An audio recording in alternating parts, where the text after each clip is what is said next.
Espacio publicitario. Estamos en Punto de Orden, programa de opinión y análisis. Nuestro invitado del día de hoy, Juan Carlos Holguín, canciller del Ecuador. Analizaremos con él cuál es el impacto de este momento que vive el país respecto a una paralización nacional, respecto a las resoluciones y decisiones que está tomando el gobierno para, de alguna manera, encontrar alternativas y salida al problema, y cuál es el impacto a nivel internacional, primero. Y segundo, analizar con usted qué alcance tiene la resolución de la Asamblea Nacional que rechaza la pretensión del Senado de Estados Unidos en aprobar la ley del DAC 22-2083. Buenos días y bienvenido. Buenos días, un saludo a todos los oyentes de Radio Centro. La realidad es que siempre apena que la imagen del Ecuador se vea empañada por este tipo de eventos que en mi opinión personal están marcados por una agenda que traslada lo que se ha pensado como un derecho a la resistencia hacia la violencia. Creo que anoche el presidente Guillermo Lasso en su mensaje ha sido enfático en hacer una nueva invitación al diálogo, en entender que el camino para alcanzar la paz, la tranquilidad que todos los ciudadanos requieren, sobre todo para que después de una pandemia, después de todos los efectos que ha tenido el conflicto de Rusia-Ucrania en nuestra economía, podamos reactivarnos. Y creo que ese llamado al diálogo debe ser aceptado, debe ser la prioridad del grupo liderado por el señor Issa para que estemos en paz. Para el Ecuador esto siempre será un problema, pero también asimismo el presidente Lasso lo que ha mencionado es que hará uso legítimo de la fuerza en caso de que existan nuevamente violaciones a las normas, a la ley, de que existan actos vandálicos. Y creo que después de escuchar al señor Issa, tengo esperanza de que tengamos paz y sobre todo el diálogo como un eje de construcción de soluciones.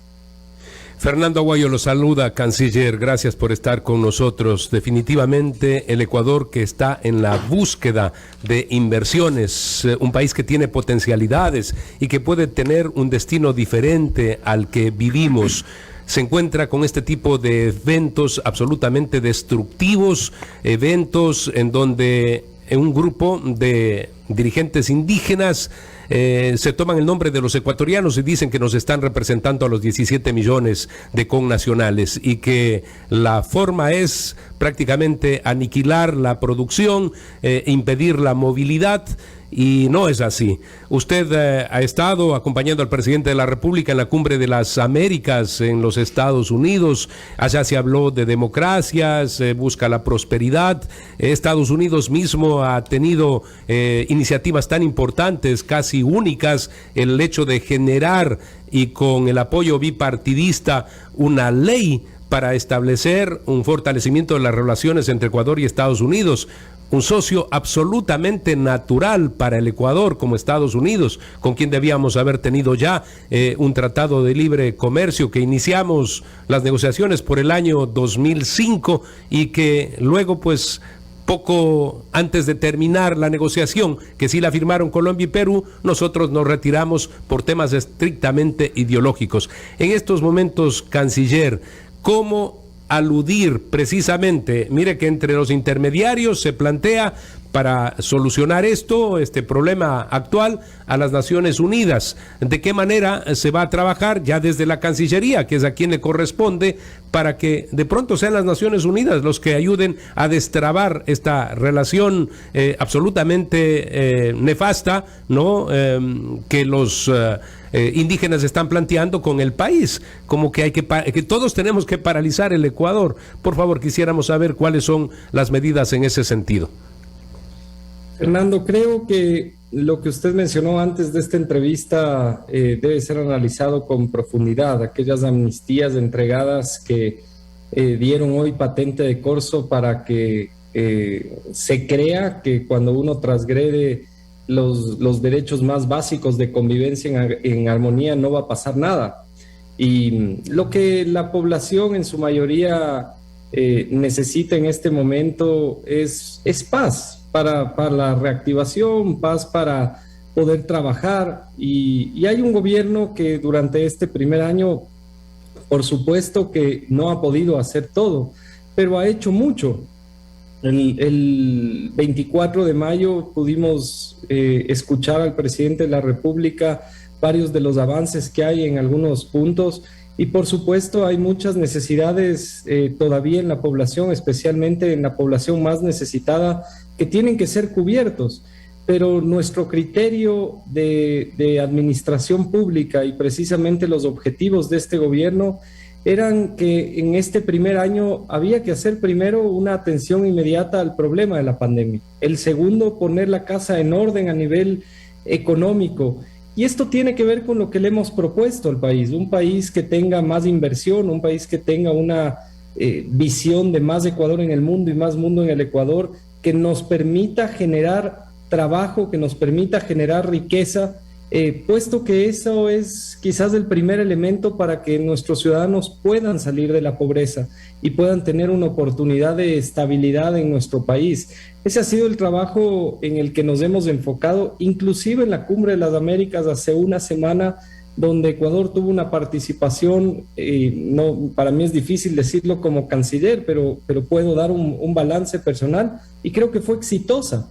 Y creo que fue exitosa debido precisamente a que Ecuador, por su posicionamiento internacional de estabilidad económica, de paz, de un presidente que cree firmemente en la democracia, el posicionamiento internacional que ha tenido con mucha coherencia frente al conflicto de Rusia y Ucrania y que demuestra ese principio de protección a los derechos humanos como base de su política interna y externa. Y eso nos llevó inclusive a una votación histórica en el Consejo de Seguridad, con más de, no con más de, sino con 190 de 192 apoyos.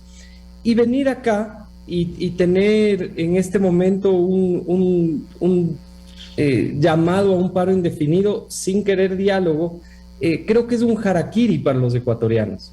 ¿Cómo podemos hablar de manifestarnos contra el alza de los precios cuando usted se va a dar cuenta, Fernando, este cierre de las vías, especialmente en la Sierra Central, sobre todo en la provincia de Cotopaxi, ha creado ya un desabastecimiento en pocos días y por ende los precios van a subir?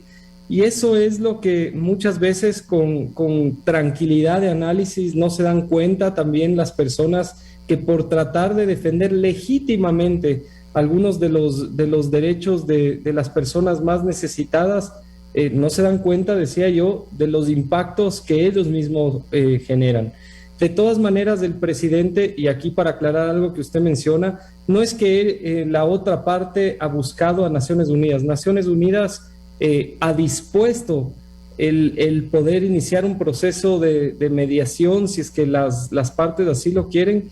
Y anteayer mismo, a pocas horas del comunicado de Naciones Unidas, de manera personal he hablado con la representante del sistema de Naciones Unidas, con autorización, por supuesto, del presidente de la República y del ministro de Gobierno, para decir que nosotros siempre estaremos abiertos al diálogo. No hemos tenido todavía una respuesta. Y lo mismo, como mencionó anoche el presidente, con varios grupos e instituciones que han hecho el llamado al diálogo, la iglesia, las universidades. Y creo que lo importante es dialogar, que haya una resolución pacífica. Hoy siguen cerrando las calles. Quito tiene 8 puntos de cierre o 9 puntos de cierre a esta hora. Y el daño se lo hace a las personas que quieren trabajar, a las personas que requieren tener en este momento ingresos después de una pandemia, después, como mencionaba antes, de esta coyuntura que existe y una vez que nos estamos reactivando para poder sostener a su familia nuevamente. Y queremos paz, ese sería el mensaje más importante, así que al diálogo siempre abiertos. Buenos días al canciller del Ecuador, Juan Carlos Holguín. Nelson Guim lo saluda, canciller. Quería primeramente complementar el hecho de que esta paralización afecta al Ecuador en un sinnúmero de vías, ¿no? Ya hemos comentado algunas, como el mismo costo de los alimentos en el Ecuador, pero por ejemplo también hay otras áreas. El analista económico Alberto Acosta Burneo, por ejemplo, ya está anunciando que esto está aumentando en 100 puntos el riesgo país. Implicaría a su vez un egreso de $200 millones mensuales adicionales por el tema de esta alza de los intereses que implica la elevación del riesgo país, y a su vez eso implica que hay menos recursos para atender justamente las demandas que se están haciendo al gobierno. Entonces creemos como ciudadanos que efectivamente esto requiere una solución pronta. Ojalá esta apertura de Naciones Unidas para que pueda intervenir con una mediación justamente imparcial, que no tenga una agenda política de por medio, y habiéndola aceptado el gobierno nacional, tenga de la otra parte también la aceptación, porque si no se va a evidenciar que no hay realmente el ánimo que se dice de poder lograr las soluciones. Así que ese sería un primer comentario, y respaldando justamente estas acciones que está haciendo el gobierno y la Cancillería de lograr esta mediación, en vista de que aparentemente no hay en una forma directa una vía para encontrarla en este momento. Otro factor importante que quería preguntarle es cómo se visualiza esta posible colaboración de los Estados Unidos con un concepto de tipo Plan Ecuador, que creemos que es importante porque cuando uno analiza el tema del narcotráfico y todo lo que esto implica, hay un tema importante que es el consumo. El consumo genera justamente la producción y la oferta, y los Estados Unidos es obviamente un país de los principales consumidores, y tiene que haber esa corresponsabilidad en lograr que haya el apoyo para los países que se afectan por que se genera la demanda y la oferta que conlleva esta situación. Esto en la Cumbre de las Américas sabemos que ya fue inicialmente mencionado, pero sería interesante conocer si hay unos pasos ya adicionales en este sentido. Sobre lo que usted comentaba, en primer lugar, siempre es preocupante ver cómo el riesgo país va subiendo en cada día que ha pasado de este paro. Mucho por factores externos, hay que decirlo. Ha habido una crisis de la bolsa en los últimos días, pero hay un impacto directo hacia el Ecuador por estas manifestaciones. Y claro que a uno le da impotencia un año trabajando con mucho orden y prudencia en el manejo macroeconómico para que en 3 días perdamos casi todo lo que hemos avanzado. Son más de 200 puntos en 4 días. Es en mi opinión personal una irresponsabilidad, pero bueno, así tenemos que jugar con esas cartas, y el trabajo que hagamos de aquí en adelante será para posicionar nuevamente esta estabilidad que el país necesita. Sobre su segunda pregunta, efectivamente el presidente Lasso ha hablado de la necesidad de un plan específico, estratégico para alcanzar la paz en nuestro país. Hay que explicar sobre todo claramente que ya no se habla de un plan Colombia como lo tenemos concebido en nuestras cabezas, el famoso plan Colombia de los años 90. Hoy lo que necesitamos es un plan de cooperación conjunta que nos permita sobre todo tener 2 focos principales. El primero, una gran inversión económica, porque el principio del presidente Lasso es que la política pública contra el narcotráfico que tiene Estados Unidos y que tiene un presupuesto muy importante, muy significativo, tiene que tener un lazo en el problema de origen, y el problema de origen es de donde sale el tránsito de esa droga que tiene como destino Estados Unidos. Por lo tanto, para que nosotros podamos librar una guerra equilibrada contra los carteles de narcotráfico, dado que encontramos que nuestras fuerzas públicas estaban completamente desmanteladas, y equiparlas para estar en una capacidad superior a la de las estructuras criminales, costará muchísimo dinero. Por ello, el financiamiento tiene que tener una óptica de compartición, de solidaridad importante, pero estamos hablando de miles de millones de dólares. Yo no soy la persona autorizada para hablar de los temas de seguridad y defensa, pero como canciller, en los análisis, informes que he podido ver, Estamos hablando de miles de millones de dólares para que nuestras fuerzas públicas tengan al menos las mismas capacidades que tienen las estructuras criminales, al menos las mismas.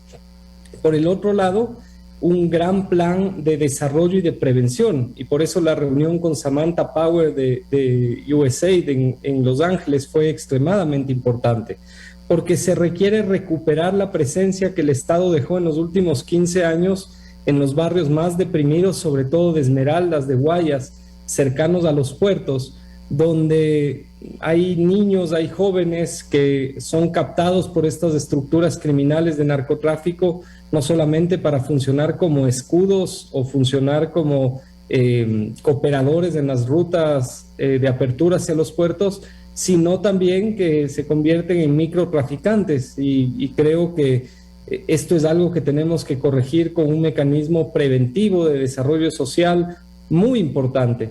Y esos dos ejes son los que hacen esta posibilidad de un plan para la paz, que para nosotros es extremadamente importante. Se lo habló al más alto nivel entre nuestros presidentes, entre el presidente Guillermo Lasso, el presidente Biden, y estamos trabajando ya en los cronogramas de seguimiento para que el momento en el que tengamos nosotros un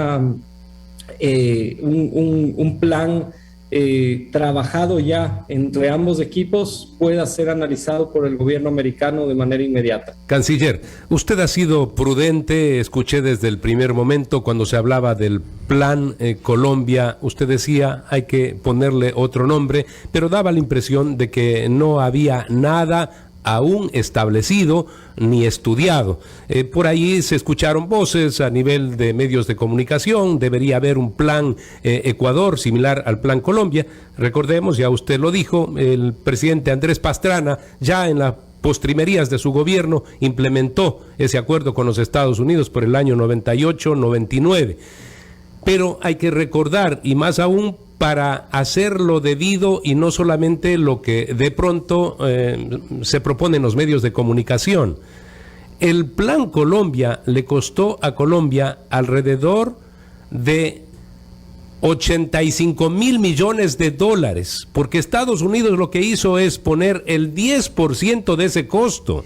O sea, Estados Unidos colaboró con una millonada es 8.500, 9.000 millones de dólares, pero Colombia tuvo que poner el 90% de aquello. Ecuador pues no tiene los recursos, estamos muy distantes, la situación es absolutamente diferente, entonces no se puede siquiera diseñar algo similar o parecido al Plan Colombia. De allí lo importante que usted esté hablando de alternativas, de cooperación. Cooperación sí la requerimos los ecuatorianos y por esa vía tenemos que entrar, pero desechar aquello del plan Ecuador similar al plan Colombia, hay que estudiarlo y conocer. Eso costó a Colombia 90.000 millones de dólares y el 10%, que es bastante, puso los Estados Unidos. Además, debo de agregar, canciller, a la reflexión que hace Fernando, que esos recursos fueron destinados al fortalecimiento no institucional de la fuerza militar, pública, claro, militar, totalmente. Y no se adoptó un plan de políticas públicas en el orden social para lograr la paz. Que ahora hay que tenerlo, sin duda. Que hay que tenerlo. Adelante, canciller, por favor. Yo creo, Fernando, que hay que salir de esta idea de comparar lo que el presidente Lasso ha manifestado con un plan Colombia. El tema del Plan Colombia fue ante una repregunta de un periodista que le dijo algo similar a un Plan Colombia, en el concepto de tener un plan específico de cooperación bilateral, y eso sí es lo que se necesita. Sin embargo, ya inclusive a nivel constitucional no podemos tener nosotros lo que para algunos ciudadanos es necesario, y le tengo que decir, nos presionan muchísimo diciendo, pero es que vuelvan las bases. No queremos ya bases extranjeras en nuestro país. Adicionalmente, estas guerras no convencionales no se trabajan ya en una perspectiva de defensa convencional. Hoy, ¿qué equipamiento necesitamos? Y por eso el viaje a Israel fue muy importante, porque ante lo que usted dice, Fernando, sobre si el presidente tenía un plan o no, es lo que él ha dicho públicamente. Nosotros tuvimos que ir a Israel a pedir ayuda de poder tener primero una cooperación hacia ordenar qué es lo que nuestro país necesita y nuestra fuerza pública necesita para esta guerra no convencional. Y a través de este primer esfuerzo de la cooperación de Israel sobre el plan, nosotros podemos saber qué tipo de equipamiento necesitamos. Mire usted que ahora que tenemos nuestra zona de seguridad en Esmeraldas y que hemos podido, gracias al gran trabajo de nuestra policía y de nuestro ejército, controlar un poco más la situación allá, nuestra policía entra a lugares tomados por estas bandas delictivas, estas estructuras criminales que tienen un equipamiento de vehículos blindados, de armas de largo alcance, y nuestra policía entra en unos patrulleros que muchos de ellos tienen las llantas gastadas, tienen muchas veces los focos quemados y por supuesto no están blindados. ¿Cómo podemos librar una lucha de esta naturaleza sin tener el equipamiento? Hoy necesitamos drones, necesitamos sistemas de unidad aérea no tripulados que permitan, por ejemplo, hacer control de todos estos buques, ni siquiera les voy a llamar buques, pangas, lanchas rápidas que sacan la droga por vía marítima. Hoy tenemos una cooperación importante de Estados Unidos en términos de los vuelos P3, que nos permiten tener un trabajo de monitoreo satelital. Pero ¿qué sucede? Sabemos dónde se identifica la lancha que va saliendo con droga, pero nuestra Armada Nacional no tiene las capacidades de interceptación en alta mar. Por lo tanto, ya hoy, gracias a Estados Unidos, tenemos que decir, hemos recibido un aporte económico para el arreglo de varias lanchas rápidas que nos sirven para solucionar este problema de origen. Ahora, sí llama la atención, y aquí tengo que volver a la primera pregunta y primer análisis de esta entrevista, que mientras el gobierno nacional anuncia el 24 de mayo de manera directa y frontal esta lucha contra las estructuras criminales de narcotráfico, cuando hace 3 semanas el gobierno nacional anuncia una estrategia de defensa, sobre todo en Esmeraldas y en Guayas, al mismo tiempo, tanto el 24 de mayo como hace 3 semanas, se anuncian las movilizaciones para esta semana.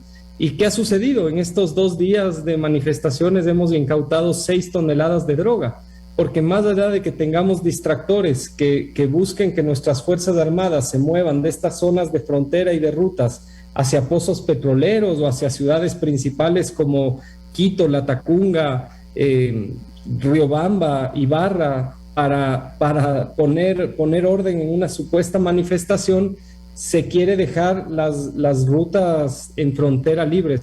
Nuestras Fuerzas Armadas han tenido que hacer un trabajo doble con recursos limitados, porque ya lo ha dicho el presidente de la República, necesitamos por lo menos 30,000 nuevos efectivos policiales, por lo menos 5,000 nuevos efectivos en Fuerzas Armadas para librar una lucha equilibrada. Entonces yo os invito muchas veces a pensar un poquito más allá y pensar con una teoría que nuestro ministro de Defensa hace 2 días en una entrevista en Diario El Universo lo decía: es la tercera cosecha de hoja de coca y este año ha sido una cosecha en la frontera norte que ha tenido, por lo que conocemos, muchísima producción.